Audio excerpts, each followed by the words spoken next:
How is everybody doing today? This is L.A.KENDRICK with another tale from the vault of Would You Dare. I'm using the pool side here to emphasize water and a creepy story that was sent to me by one of the followers. Again, I can't verify this stuff. A lot of them want to remain anonymous, and I understand why. People think you're crazy, whatever, but still, it makes for a great story. So if you got a story you want to tell, send it to me, and I'll get it out there and I'll put it out there, okay?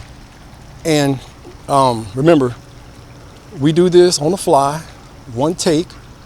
We get to it. We're not trying to be professionals at this, but we just do this with one take. Take it with a grain of salt. We talk about the spooky, cryptid, supernatural, extra-dimensional, serial killers, aliens, hauntings, you name it, we talk about it. And that's what we do here. And we try to make sure that we highlight things that are not normally talked about, but you got an opportunity to come here and share your thoughts and your grievances and things like that. To be able to do that, because you definitely need to have somewhere where you can go and express yourself. And again, you followers, you guys are great, and thank you for the support and all the new subs too as well. So, like I say, like, share, comment, and subscribe, and grab my new book, The Foes of God. It's been out for a little bit now, and it's a great story. Great story, ties in the end of the Destiny versus Chaos series. But let me get to the meat and potatoes of what we're out here for. The party don't start till you walk in. And now that you're here, let's begin. Let me set this bad boy down. And again, this is from one of the followers. Let me try to give you guys a short version of what he said and how it went down. So he says, one of the followers says that he's in IT. And he came here, and well, he actually sent me the email because he said he noticed in some of the training videos that I do, you can see AuStIn in the background, AuStIn, Texas. And he said that he was here in 2017, 2018. And he said that he was here coming in, seeking IT employment opportunities. He said, but so he got here. He said he thought he was going to be able to work and everything was good. And he said he just kept putting in applications on top of application on top of application. And he said he noticed he wasn't getting any looks. And he's pretty seasoned in the field of IT. So he knows his craft. And he said he couldn't understand it because, again, he said he came in from Baltimore, Maryland. Make sure I get that right. Baltimore, Maryland is where he said he came in from. And he was literally seeking, he had heard how great AuStIn was as far as employment for IT. And he said to his surprise, once he got here, he'd go in business suits and show his resume. He started putting it on monster.com. I think Monster was the big thing at the time. And then I think he said something about he put some on Indeed and simply hired. He said, but it wasn't getting any feedback. He said, thankfully, he had enough savings, he and his girl, to carry him over. So now his girl never had an issue, with employment. But he kept having issues with employment. And so he was getting frustrated with the whole aspect of it all. And he got tired of, going to this place and that place and this place and that place and everybody rejecting him. And he said he just got tired of it. And he didn't know what to think. And his frustration kept building and mounting. And he was thinking, he made a bad mistake and a bad decision leaving, thinking pastures were greener. And, I guess anybody would look for another opportunity if they have a chance to get other jobs and things like that. If somebody's saying, hey, we can offer you more money and there's a better opportunity for you. So he thought that's what he was getting into. And after a while, he started becoming disparaged and depressed by the situation because he couldn't understand what the issue was. They would call him. If they called him back or they contacted him back, it was always looking to move forward in the application process. We're not concerned about, basically showing no concern about how hard he worked or what he offered or brought to the table. So clearly he was frustrated. because now he's thinking, well, I can't put food on the table. You know, his manhood was being challenged, and he just didn't like it all around. He wanted to be, you know, he's not asking for anything. He's, you know, asking for an opportunity. Sorry about that. He's asking for an opportunity to get better. I mean, not get better, but to provide for himself and offer a service. Because if he's gone to school and taking a certification, he's be able to get these jobs. But it didn't happen. So, you know, later on in the year that he was here, he decided to go fishing to try to clear his mind. I think he said he went to, I don't think to it, here it is. It says Ladybird Lake, Ladybird Lake here in Austin, Texas.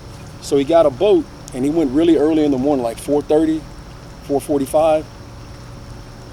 And he got on the lake, he and his girl, and they were discussing and talking about the job market and how he felt inadequate and that he thinks that he's going to try to give it one more try, and if that didn't work, they were going to relocate because he can't understand it. And mind you now, both of these individuals are black, so take that for what you want, all right? And he says that they're just, you know,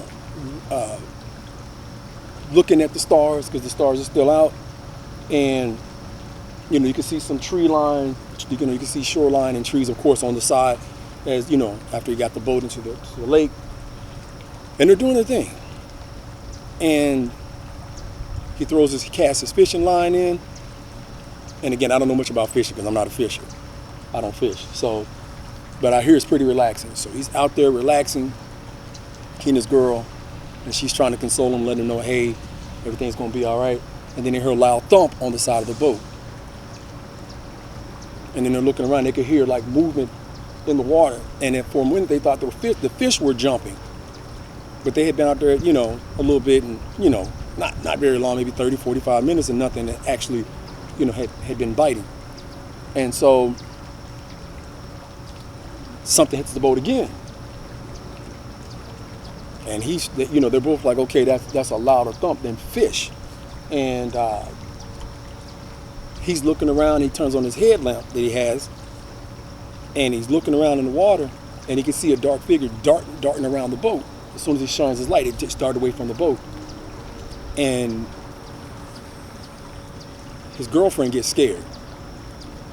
And she's trying to figure out what the hell that was. And he's saying the same thing, and he's trying to be calm. So subsequently, he's trying to get the paddle, the paddle, and get back, you know, to the starting point, which is a little ways off, and trying to get back to the shoreline so they can get out the water because they don't know what it is. And then suddenly the boat is hit really, really hard as he's standing up, and it knocks him into the water.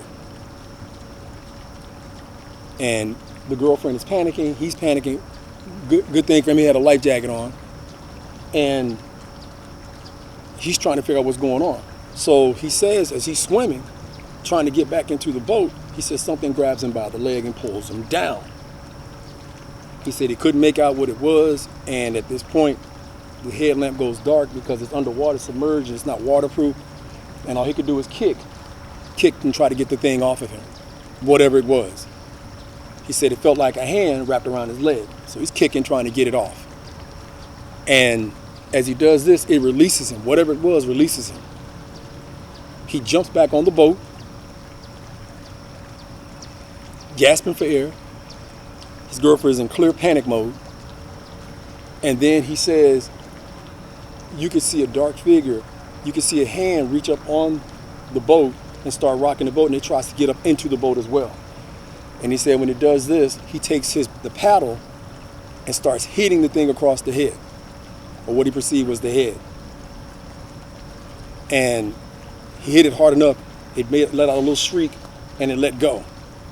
And he said when it got back into the water, it shot across the water, and you can see leaving a wake, you know, like a wake, basically like a jet stream, I guess, on a wake, and it's going across to the other side of the lake to the shoreline.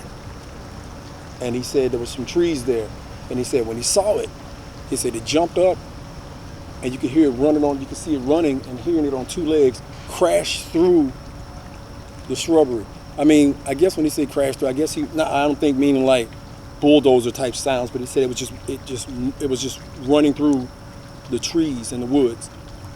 And he said with that, he said they were like in awe. She's consoling him. He's got scratches on his leg from the way the thing tried to pull him under. They paddle back to the shoreline, secure the boat, get back to where they were staying, and he said that was it. That was enough. He said he's packing up. He said he feels like, he could deal with, it's bad enough trying to deal with the employment discrimination, because that's what he felt. So he says, the racial employment discrimination. He said now you got racist and discriminatory sea creatures or water creatures, whatever you want to call it. He said so they packed up and they relocated. Now he didn't specify where they relocated to, but he said they relocated. He said that was enough for him. He said so Austin is definitely not the city for him. And I looked, just for shits and giggles, I looked and I think some of the places around here have alligators in them. But he said a hand grabbed him, and the hand that, pulled up on a boat, he couldn't make out the digit, but you could tell it was a hand trying to pull itself up on the boat. I don't think gators do that. And I did look at the unemployment rate here for African Americans, and it is pretty high. Like it's like 3 to 4 points higher than any other ethnic group across the board. And it is what it is. People can get mad and say, "Oh, you're playing the race card with her." Hey, man, the dude came in here, and I've seen a lot of black people that have been here that have said just that. They got to relocate, they got to leave. If you look at some of the blogs, look at some of the stats, it's crazy. And I'm thinking, before you move to any city, you guys check that. Always check out the unemployment rate of, ethnicities, and you'll see. That way you'll make a better decision. But I have no idea what that was that grabbed him. I have no idea, no identifiable way to verify if he's being legit, he and she, but there's two of them. And he says that he doesn't know what it could possibly be. He says he's just scared the brakes off of him and his girl, and he don't want any more part of Austin. And you guys tell me, if you've ever been here in Austin and Lady Bird Lake, and a lot of weird stuff. They think they even got something called the Beast of Brushy Creek here. So there's always something, there's always some history to some of these places. And I feel bad for the brother that had to be racially discriminated as far as jobs, the job discrimination. Again, the facts are there. And then to go through this, with this water creature on the lake, I can't even imagine that. So I'd probably pack my stuff up on either account and get the hell on. I'm just being honest about it. So, yeah, there you have it. That spooky story. You guys ever hear anything about it, let me know. But remember, like, share, comment, and subscribe. And you guys know how we do here. If you happen to work late at night, going to the wee hours of the morning, like what's happening right now, check your closets, check the dark recesses of your home. And like I said, when you're stepping outside, make sure you check under your car, underneath your car, inside of your car, around your car.